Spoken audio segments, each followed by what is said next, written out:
Hi, I'm Erin Palmer, Team Rayceen Productions co-host and moderator. And I am Rebekah Laur'en, Team Rayceen Productions co-host and moderator. Joining us is Kori. Hi, Kori. Hey, how are you? Great. Thank you so much for being here. Thank you for having me. Well, before we talk about the LGBT Center of Raleigh, please tell the viewers a little about who you are and what you do. Yeah, so my name is Kori Hennessey. My pronouns are they, them. I am the interim executive director at the LGBT Center of Raleigh and the festival director for Out Raleigh Pride, which is Raleigh, North Carolina's giant pride festival that we are in our 11th year now. So pretty excited about that. Yeah, what about me? I've been with the center for 6 years. I actually started as a volunteer and moved into the office manager role. And then I was director of education and programs for a few years. And I've been in this interim executive director position for the last couple of months. So it's been kind of progression over time, but I love the work that I do. I love the people that I work with and the community that I'm in. Awesome.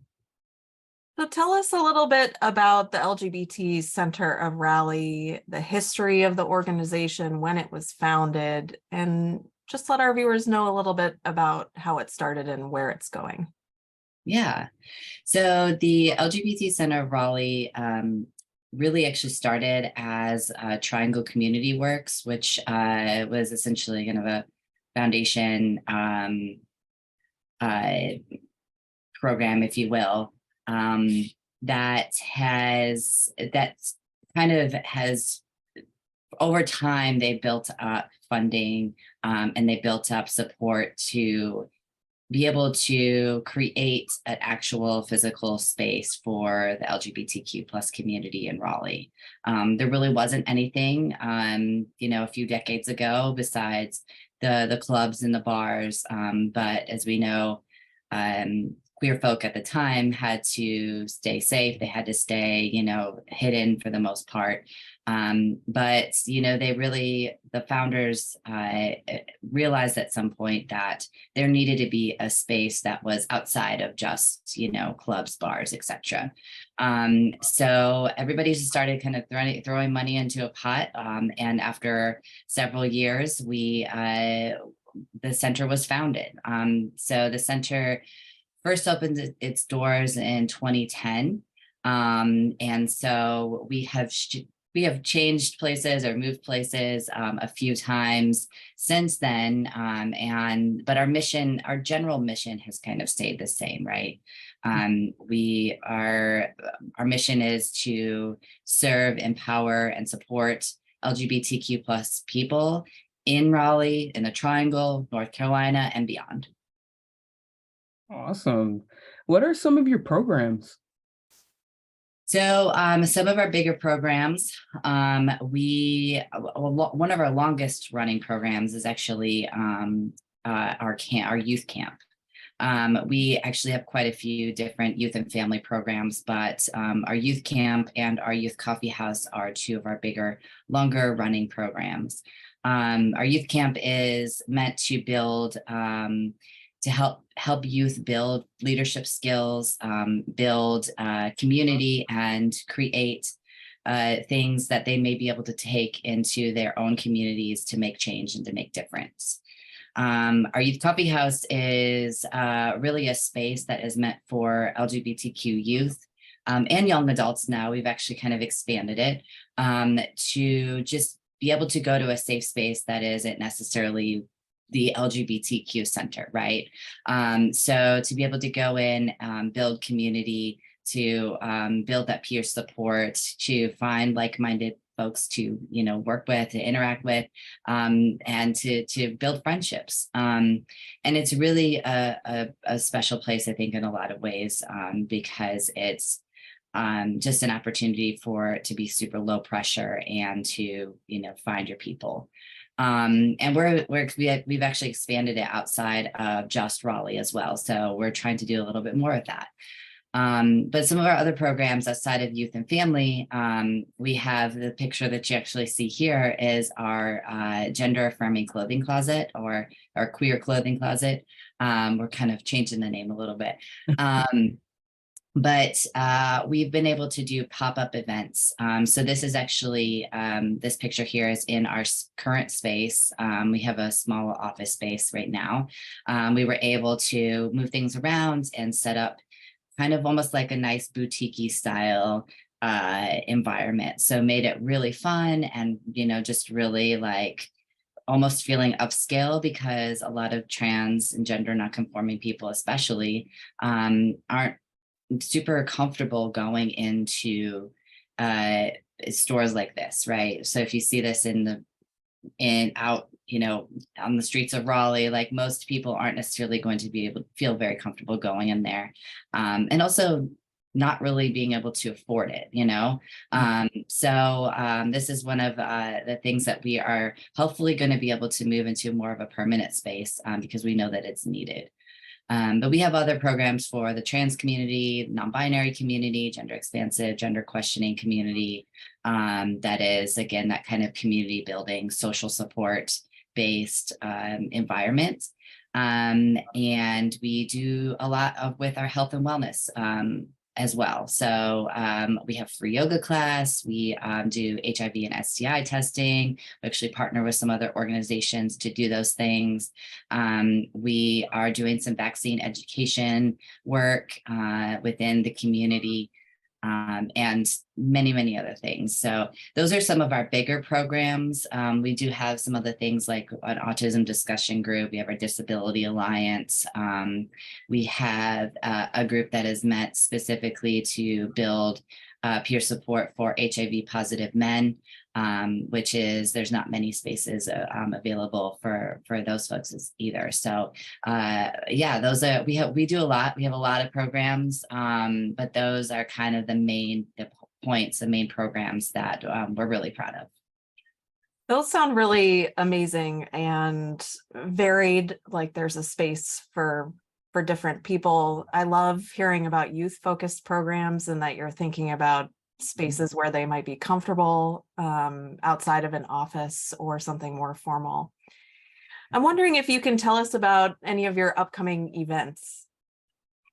Yeah, so I mean, it is Pride Month. So we are everywhere, every day.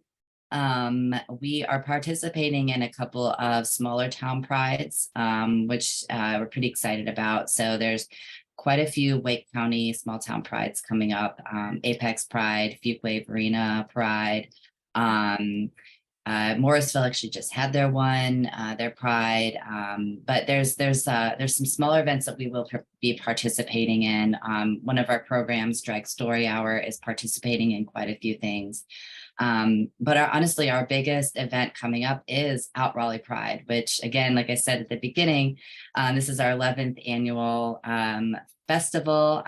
We had to take a few years off because of COVID, but we're really excited to, we had our first one back last year and it was incredible.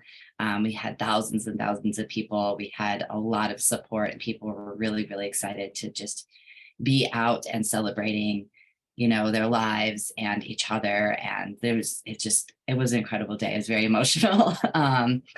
And I don't think this year is going to be any different. I'm very excited that we have a couple of new things coming up. We are doing, again, kind of talking about building on that health and wellness. We are having a health pavilion or wellness pavilion, which is going to be kind of focused on all things health and wellness for LGBTQ plus folks. So there'll be lots of resources. They'll be doing small services, including like, again, the HIV STI testing. We're going to be doing some like dental education and getting people signed up for free clinic and all sorts of different things. So pretty excited about that. And our theme this year is Love 365 because, we exist outside of June, which I think a lot of people sometimes forget. But yeah, it's going to be an awesome day, and it's all of Fayetteville Street, downtown Raleigh. Oh, wow. That is so exciting. Oh my gosh. You guys are doing so many great things for the community for sure. But how can people actually get involved and support the center? So, I mean, the biggest thing, honestly, is just to come out, show up. The more that people show up for LGBTQ plus folks and for the center, the more that we know that, us being in the community is important to people, right? I mean, of course, there's always ways to get involved and volunteer. We need lots of volunteers. We, especially for our Pride Festival, for Out Raleigh Pride, we need lots of volunteers. But we also have all of our programs are pretty volunteer heavy. So we need a lot of volunteers for programs. And when we do outreach events, so like we're going to some of these small town prides, we need people to be there to, get excited, to talk about the center, to talk about the programs, talk about all the good things that we're doing in the community. And of course, I mean, supporting donations are always great. As we actually are looking for a new physical space again, because having our everything in our offices is pretty cramped. So we're looking for a new physical space. So we're really hoping to be able to, again, have that clothing closet available 24/7, well, 24/7, more often than pop-ups. But I know that we're going to, need donations of clothing and accessories and different things for that. Monetary donations are always extremely, extremely helpful because then we're able to put those things to the programs and to the places that we need them the most. So, I mean, those are some really great ways to get involved. Or even just sharing something on one of our social media pages. You could see that we're on Facebook and Instagram. So great place to go and check some things out. We try to post pretty often. I know that I am not a social media expert, but it's just trying to engage with people through there is, I think, helps get the message out as well. Kori, please remind our viewers how they can find the LGBT Center of Raleigh, the website. You've shared some of the social media here, but we love to close out with giving another opportunity to shout your socials for folks to follow you. Absolutely, yeah. So we actually just launched our the first kind of phase of our new website. It's pretty basic, but it's looking good. It's much better than our old website, where we had a lot of kind of outdated information. But our website is LGBT Center of Raleigh.com. Pretty easy to find. Honestly, if you just Google LGBT Center or LGBT in Raleigh, we're one of the first things that pops up. And again, the same for our social media pages, really easy to find. We are also on LinkedIn, not super active on there, but I know that there's some people that really like to engage with LinkedIn. So maybe that'll change. I'll keep my fingers crossed. Awesome. Well, this was really exciting. I really enjoyed hearing about what you all were doing. This is amazing, especially for Pride Month. But viewers, please look in the description below for links so you can learn more and stay connected with them. They are doing amazing things. So thank you again so much for being here. It was amazing hearing everything. So thank you so much. Yeah, thank you for having me. Yes.